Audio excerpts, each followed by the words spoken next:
স্ত্রী বেপর্দা যে বেটা, এই অপদার্থ স্বামী, তেও জাহান্নামে, বেড়িও জাহান্নামে, কোনো সন্দেহ নেই, কোনো সন্দেহ। যার মেয়ে বেপর্দা, যার মাই আরেক ফুলার কথা কয়, প্রেম করে, নষ্টামি করে, এই অপদার্থ বাপ, এতেও জাহান্নামী, তেও জাহান্নাম, মাইয়াও জাহান্নাম। বলেন তো আমি কি তা করুন? কথা না হলে তো আপনি ছেড়ে দেন পরিচয়, বাপ সন্তানের পরিচয় ছেড়ে দেন, আলাদা করে দেন। তুই আমার ছেলে না, আমি তোর বাপ।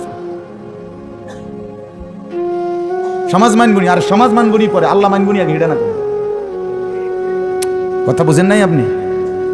সমাজ নিয়ে আপনার বিচার করবো হাসরের ময়দানে না আল্লাহ? তো আখেরাতে আপনি কি সমাজের মুখে দাঁড়াবেন না আল্লাহর সামনে দাঁড়াবেন? বলে বুঝতে চেষ্টা করুন, বুঝতে চেষ্টা। নিজের প্রয়োজনেই সন্তানকে ফিরাইতে হবে। আমার বাঁচার জন্যই আমার ছেলেকে কি করতে হবে? আমি ফিরাইতে হবে। বাজারে তরকারি 2 আইটেম, 1 আইটেমই কিনলাম আর 1 আইটেম না কিনলাম, এতে অসুবিধা নেই। টাকা কম, আজকে তো কম দামি ছোট মাছে কিনলাম, এতে সমস্যা নেই।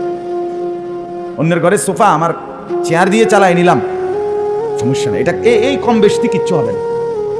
নামাজ, রোজা, বন্দিগি, হালাল হারাম, চরিত্র, এটার ঘাটতি, এটার কমতি আমারও জাহান্নামে দিবে, ফুতেরও জাহান্নামে।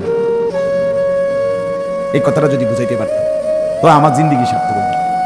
আমি যদি বাপ মারে এই কথাটা বুঝাইতে পারতাম, বাপ মা আপনার ফুতের অসভ্যতার কারণে তেও জাহান্নামে যাবে, আমনও জাহান্নামে যাবে, এই কথাটা যদি মাথায় ঢুকতো, সার্থক। আমার এই সারাদিনের মেহনত, এই কথাটাই বুঝে